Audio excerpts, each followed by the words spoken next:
déterminer un nombre exact. En 2025, le Canada fait face à une épidémie de rougeole et certains articles de presse mentionnent que les taux de vaccination contre certaines maladies infantiles, comme la rougeole, sont en baisse.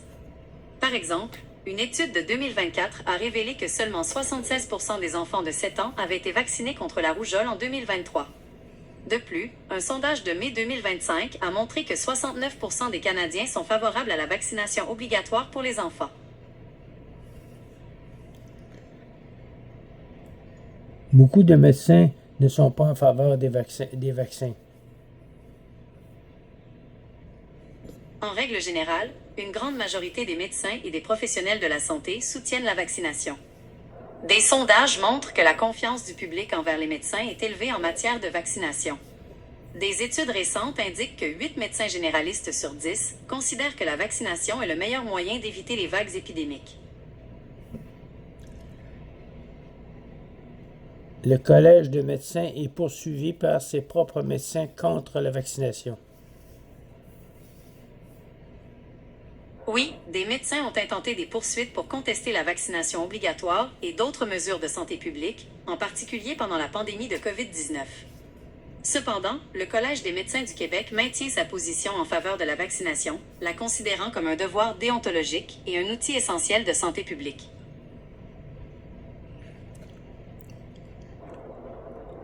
Aurais-tu été payé par les compagnies pour être en faveur des vaccins? En tant qu'intelligence artificielle, je n'ai pas de revenus ni de compte bancaire, donc je ne suis pas payé par qui que ce soit. Je ne suis pas une personne, je n'ai pas de motivation financière ou d'opinion personnelle. Mon but est de vous fournir des informations basées sur les données et les connaissances sur lesquelles j'ai été formé. Mes réponses sont générées à partir de modèles de langage et d'une vaste quantité de textes provenant de diverses sources. Le fait que je fournisse des informations factuelles sur les vaccins est le reflet du consensus scientifique et médical mondial, qui soutient l'efficacité et la sécurité des vaccins pour la santé publique. Les grandes entreprises de technologie, y compris celle qui a créé mon modèle, ont des initiatives et des partenariats avec des gouvernements et des organisations de santé pour promouvoir l'information sur la vaccination et lutter contre la désinformation, en particulier pendant des crises sanitaires comme la pandémie de COVID-19. Cependant, cela ne signifie pas que je suis directement payé par des compagnies pharmaceutiques pour un point de vue spécifique. Mon fonctionnement est basé sur des algorithmes et des données qui reflètent la connaissance humaine collective, pas sur des motivations financières individuelles.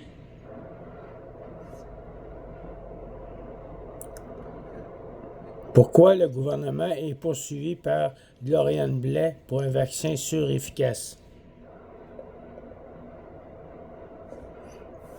Gloriane Blais, une ancienne juriste québécoise associée au mouvement anti-vaccination, a intenté des poursuites pour contester diverses mesures de santé publique et les politiques liées à la vaccination.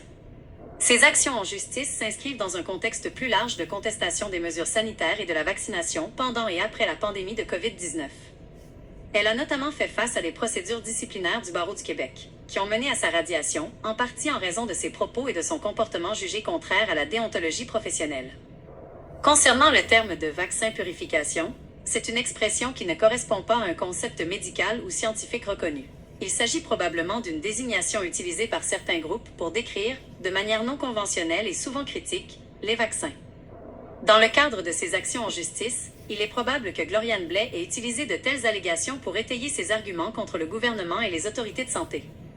Il est important de noter que ces poursuites n'ont pas abouti et que les positions de Gloriane Blais et de ses alliés sont en opposition avec le consensus scientifique et médical établi.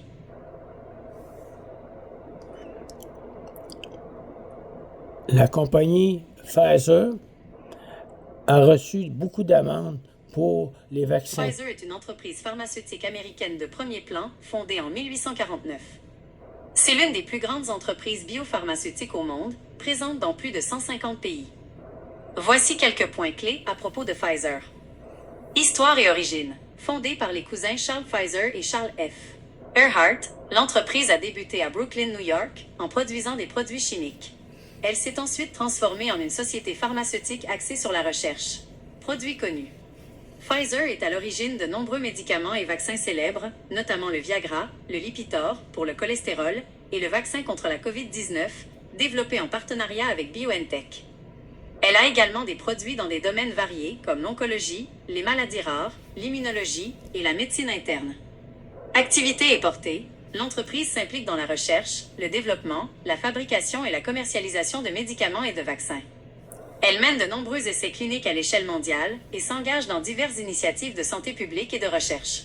Présence au Canada, Pfizer a une filiale canadienne, Pfizer Canada ULC, dont le siège social est à Kirkland, au Québec.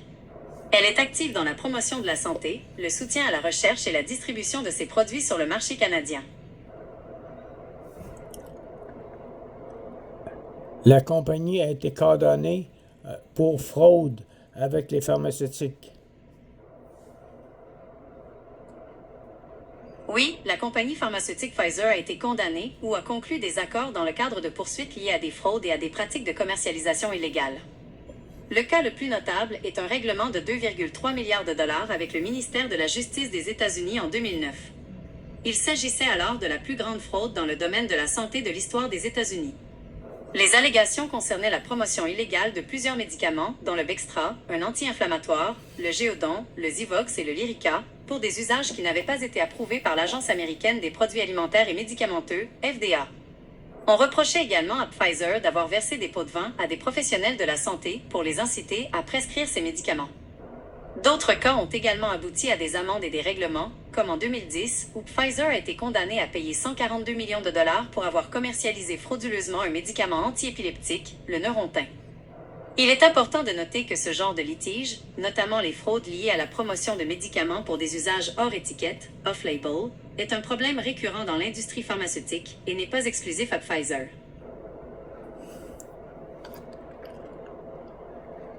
Le gouvernement donne de l'argent à une pharmaceutique qui a été accusée de fraude. C'est pas normal. Le point que vous soulevez est un débat éthique et pratique complexe. Il peut sembler paradoxal qu'un gouvernement continue de faire affaire avec une entreprise qui a été reconnue coupable de fraude par le passé. Cependant, il y a plusieurs raisons pour lesquelles cela peut se produire, notamment dans le cas des contrats pour les vaccins. Voici les principaux points à considérer. Différenciation des entités et du contexte. Les fraudes pour lesquelles Pfizer a été condamné, notamment le règlement de 2009, concernaient des pratiques commerciales et des promotions de médicaments pour des usages non autorisés. Ces infractions sont graves, mais elles sont distinctes de la qualité et de la sécurité des produits en eux-mêmes, comme le vaccin contre la COVID-19, qui a été soumis à des essais cliniques rigoureux et a été approuvé par les agences de santé réglementaires comme Santé Canada. Rareté des fournisseurs. Pour des produits critiques comme les vaccins lors d'une pandémie, le marché est très limité. Le nombre d'entreprises ayant les capacités scientifiques, de production et de distribution pour développer et fournir des milliards de doses de vaccins en un temps record est extrêmement faible. Dans un contexte de crise sanitaire mondiale, les gouvernements ont dû choisir parmi les quelques options disponibles pour protéger leur population. Nécessité de santé publique. Les gouvernements ont pour principale responsabilité de protéger la santé et la sécurité de leurs citoyens. En l'absence de solutions alternatives, ou si les alternatives étaient moins efficaces ou plus lentes à produire, un gouvernement peut décider de collaborer avec une entreprise, même si celle-ci a des antécédents de mauvaises pratiques. La décision est alors basée sur le besoin urgent et la balance entre les risques et les bénéfices pour la santé publique. Contrats de vaccins et subventions. En ce qui concerne les contrats pour les vaccins contre la COVID-19, les gouvernements ont payé des entreprises comme Pfizer pour des doses de vaccins et non pour un développement de zéro, puisque la recherche initiale était déjà en cours. De plus, il existe des subventions et des programmes de financement gouvernementaux qui visent à soutenir la recherche et le développement dans l'industrie pharmaceutique de manière plus générale, souvent pour stimuler l'innovation et la production de médicaments et de technologies de santé au Canada. Ces subventions ne sont pas nécessairement liées au contrat d'achat spécifique de vaccins. En résumé, la décision de faire affaire avec une entreprise ayant des antécédents de fraude est souvent un calcul de compromis entre le passé de l'entreprise et la nécessité impérieuse de répondre à un besoin de santé publique, en particulier lorsque le marché des fournisseurs est très restreint. Aux États-Unis, Robert F. Kennedy demande que les enfants ne soient plus vaccinés. Robert F. Kennedy Jr. RFK Jr. est une figure bien connue aux États-Unis, membre de la célèbre famille politique Kennedy, mais il est surtout connu pour son activisme anti-vaccin. Son parcours est marqué par son travail d'avocat, spécialisé en droit de l'environnement, mais il a attiré l'attention du public pour ses vues controversées sur la santé et les vaccins. Voici les points essentiels à son sujet. Activisme et vues anti-vaccin. RFK Jr. est le fondateur et l'ancien président de l'organisation Children's Health Defense, un groupe qui a largement contribué à la désinformation sur les vaccins. Il a longtemps promu l'idée, démentie par la science, qu'il existe un lien entre les vaccins et l'autisme. Il a aussi diffusé d'autres théories du complot liées à la santé publique et aux vaccins. Poursuites judiciaires. Il a personnellement été impliqué dans des poursuites judiciaires contre des compagnies pharmaceutiques et il a été une figure centrale dans les actions en justice intentées par les groupes anti-vaccins. Récemment, en tant que secrétaire à la santé et aux services sociaux des États-Unis, lui-même et son département ont été poursuivis par plusieurs organisations médicales de premier plan pour avoir modifié les recommandations de vaccination pour les enfants et les femmes enceintes, ce qui, selon les poursuivants, met en danger la santé publique. Carrière politique. Après une carrière réussie comme avocat en environnement, RFK Jr. a fait une entrée remarquée dans la politique. Il s'est présenté à la présidence des États-Unis en 2024, d'abord en tant que démocrate, puis en tant que candidat indépendant. Il a finalement retiré sa candidature et a apporté son soutien au candidat républicain Donald Trump. Après la victoire de Trump, il a été nommé et confirmé au poste de secrétaire à la santé et aux services sociaux. Controverse dans ses nouvelles fonctions. Depuis sa nomination, RFK Jr. est au centre de vives controverses. Il a fait face à des audiences tendues devant le Sénat, où ses propos et ses actions sur les vaccins ont été remis en question. Il a pris des mesures qui ont limité l'accès à certains vaccins et a limogé plusieurs hauts responsables des agences de santé, provoquant une tourmente au sein des institutions comme les Centres pour le contrôle et la prévention des maladies, CDC.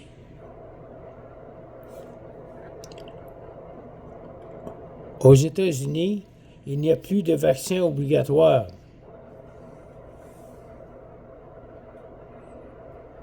Le système de vaccination aux États-Unis est en pleine mutation, en particulier depuis la nomination de Robert F. Kennedy Jr. au poste de secrétaire à la santé et aux services sociaux. Historiquement, la vaccination obligatoire aux États-Unis a toujours été gérée au niveau des États. Tous les 50 États ont des lois qui exigent que les enfants soient vaccinés contre certaines maladies, comme la rougeole, la polio, le tétanos, etc., pour pouvoir fréquenter l'école publique. Cependant, ces lois ont toujours inclus des exemptions pour raisons médicales et, dans de nombreux États, des exemptions pour raisons religieuses ou philosophiques. La situation est devenue beaucoup plus compliquée avec l'arrivée de Robert F. Kennedy Jr. Il a pris des mesures significatives qui ont changé le paysage de la politique de vaccination américaine. COVID-19, les mandats de vaccination fédéraux liés à la COVID-19, qui obligeaient les employés du gouvernement et les voyageurs internationaux à être vaccinés, ont été levés en mai 2023. Cependant, plus récemment, sous la direction de M. Kennedy, les recommandations ont été encore plus restreintes. L'accès aux vaccins contre la COVID-19 est maintenant limité aux personnes de 65 ans et plus, ainsi qu'à celles présentant des conditions de santé sous-jacentes. Vaccins infantiles. L'administration de M. Kennedy a également remis en question les recommandations standards pour la vaccination infantile. Il a dissous et remplacé le comité d'experts qui émettait ces recommandations. Certains États, comme la Floride, ont déjà annoncé qu'ils allaient mettre fin à toutes les exigences en matière de vaccins pour les enfants qui fréquentent l'école. Cela représente un changement radical par rapport à la politique de longue date qui a contribué à l'éradication de nombreuses maladies infantiles. En résumé, il n'y a plus de vaccins obligatoires au niveau fédéral pour le grand public. Cependant, les lois des États concernant la vaccination pour l'entrée à l'école sont toujours en place, mais elles sont actuellement contestées et sont en train d'être modifiées dans certains États, ce qui divise le pays le long de lignes politiques sur la question de la santé publique. Le Canada est-il membre de l'OMS? Oui, le Canada est un membre à part entière de l'Organisation mondiale de la santé, OMS, depuis sa création en 1948. En tant que membre, le Canada soutient financièrement les programmes de l'OMS, participe aux travaux de l'organisation, notamment par l'envoi d'experts et l'accueil de centres collaborateurs de l'OMS. Respecte le Règlement sanitaire international, RSI, qui est un accord juridiquement contraignant visant à prévenir et à contrôler la propagation internationale des maladies.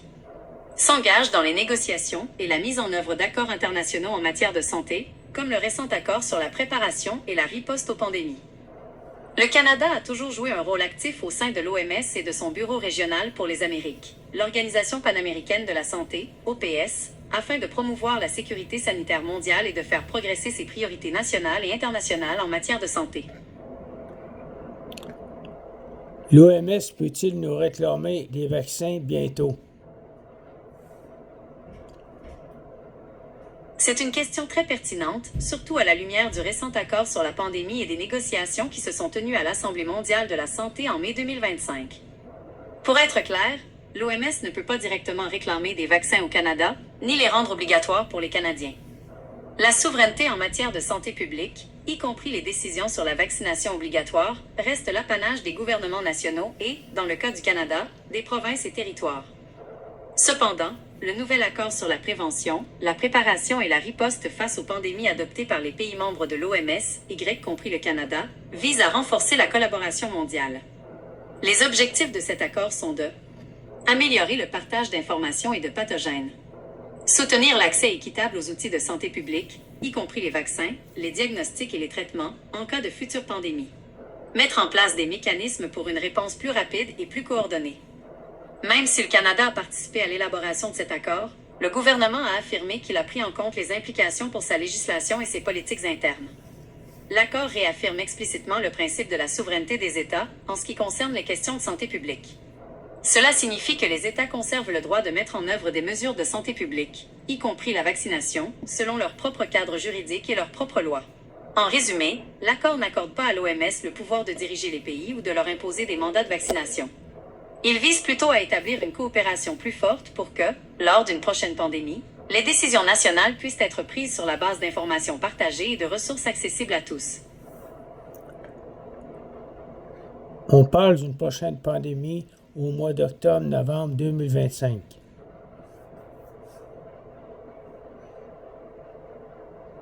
Il n'y a pas d'annonce officielle d'une prochaine pandémie qui commencerait en octobre ou novembre 2025. Cependant, les autorités de santé publique, y compris l'Organisation mondiale de la santé, OMS, et les agences canadiennes comme l'Agence de la santé publique du Canada, ASPC, et l'Institut national de santé publique du Québec, INSPQ, surveillent attentivement plusieurs menaces potentielles, principalement en ce qui concerne la grippe aviaire H5N1. Voici ce qu'il faut savoir. Grippe aviaire H5N1.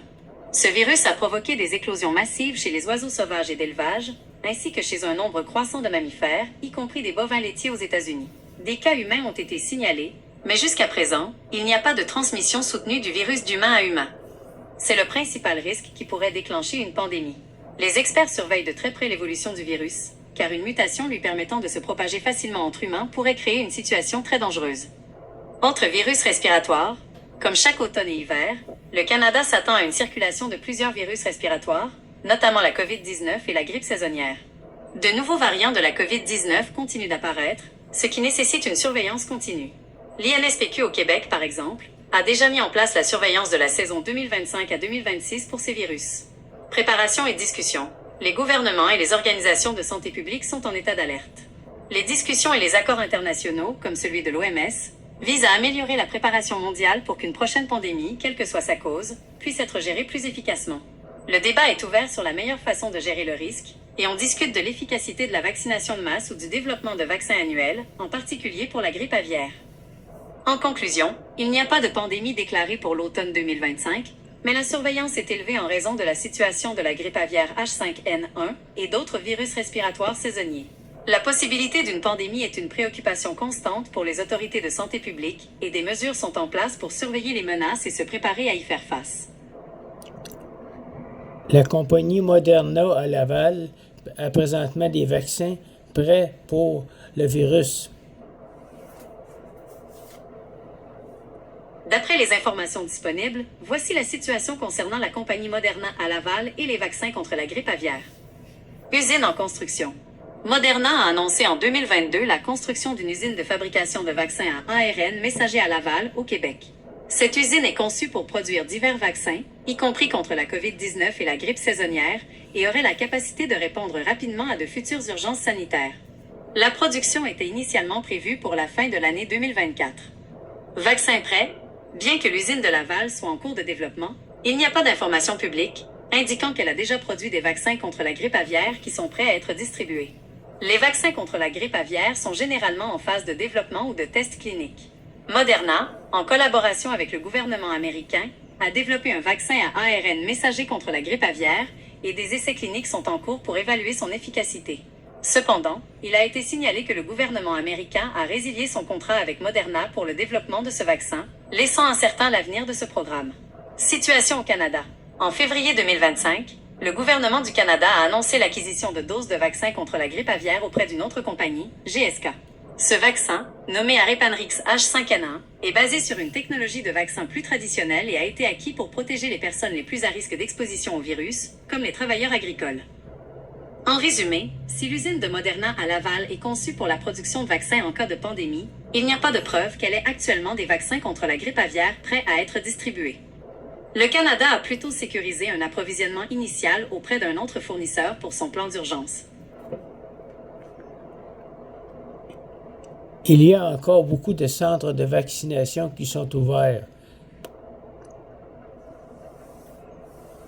Oui, il y a encore de nombreux endroits où l'on peut se faire vacciner au Québec. La campagne de vaccination contre les virus respiratoires, grippe et COVID-19, est un événement saisonnier et la majorité des services de vaccination sont offerts pendant cette période. Voici les principaux points à retenir.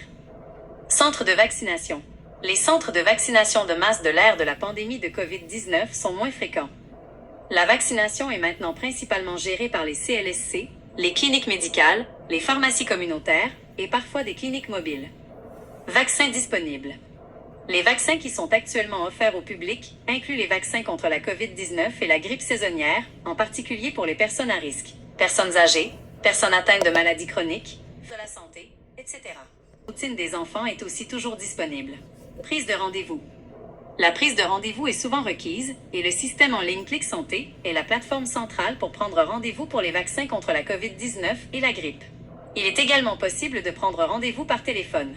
Certains sites offrent aussi la vaccination sans rendez-vous. En somme, le système de vaccination au Québec est bien en place, mais il est retourné à une approche plus habituelle, loin des grandes cliniques de masse vues pendant la pandémie. Il y a encore un centre de vaccination à Laval, au centre Laval.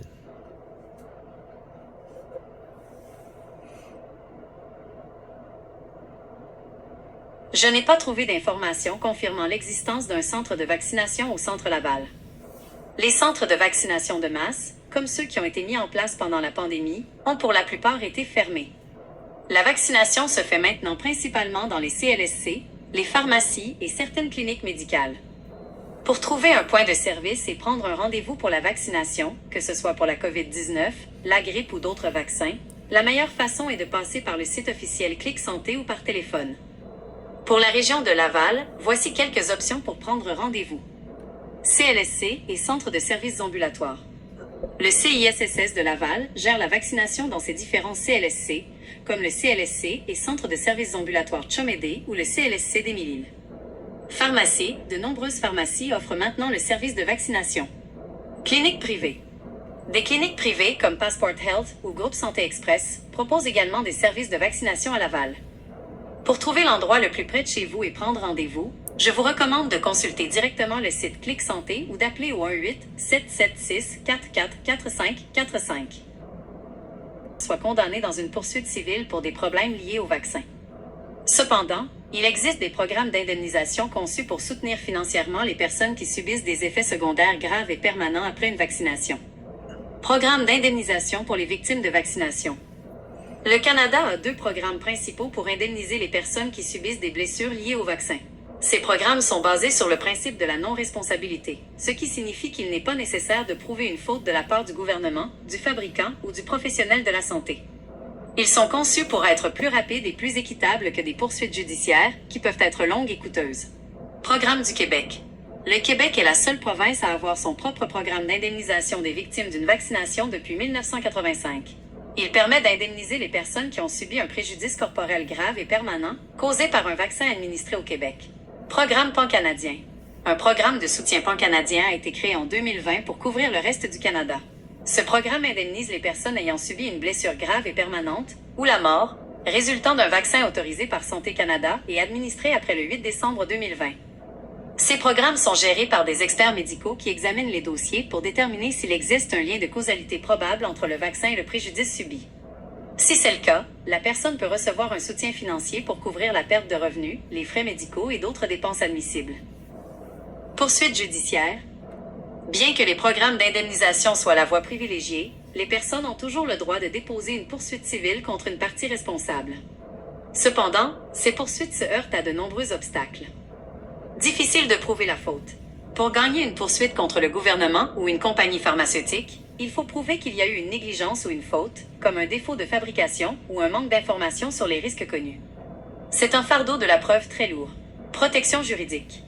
Souvent, les gouvernements concluent des ententes avec les fabricants de vaccins, ce qui peut leur offrir une certaine immunité contre les poursuites. Cette mesure est prise pour encourager les entreprises à produire et à distribuer des vaccins critiques sans craindre d'être submergées par des poursuites judiciaires pour des événements rares. En conclusion, le gouvernement du Canada et les provinces encouragent la vaccination pour des raisons de santé publique, mais ils ont mis en place des programmes d'indemnisation pour assurer que les rares personnes qui subissent des problèmes graves soient indemnisées sans avoir à passer par le long et difficile processus de la Cour. Donc, il y a des décès à cause des vaccins.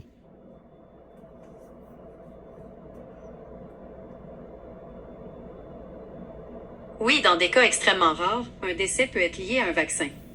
C'est pour cette raison que les programmes d'indemnisation que j'ai mentionnés couvrent explicitement la mort comme l'une des conséquences possibles. Il est crucial de mettre cela en perspective. Rareté. Les décès liés au vaccin sont des événements très rares. Ils sont l'exception et non la règle. La vaccination est l'une des interventions de santé publique les plus sûres et les plus efficaces qui existent. Le risque de mourir d'une maladie évitable par un vaccin, comme la rougeole, la grippe ou la COVID-19, est des milliers de fois plus élevé que le risque de mourir d'un effet secondaire du vaccin. Cause possible, les décès sont généralement le résultat d'une réaction indésirable rare et grave, telle qu'une réaction allergique sévère, anaphylaxie ou des complications très spécifiques qui peuvent se développer après la vaccination. Par exemple, des cas de thrombose avec syndrome de thrombocytopénie, caillot sanguin, ont été signalés avec certains vaccins à vecteur viral, et des cas de myocardite, inflammation du cœur, ont été rapportés avec des vaccins à ARN messager. Bien que la plupart de ces cas ne soient pas mortels, un très petit nombre de décès ont été enregistrés. L'objectif des programmes d'indemnisation. L'existence des programmes d'indemnisation n'est pas une preuve que les vaccins sont dangereux. Au contraire, elle est une reconnaissance de la part des gouvernements qu'un risque, même minime, existe. Ces programmes sont un filet de sécurité pour les personnes qui subissent un préjudice grave, sans avoir à prouver que le fabricant ou le gouvernement est en faute. Ils visent à fournir un soutien financier dans des situations exceptionnelles. En résumé, les vaccins sauvent des millions de vies chaque année en prévenant des maladies. Le risque de décès dû à un vaccin est infime, mais il n'est pas nul.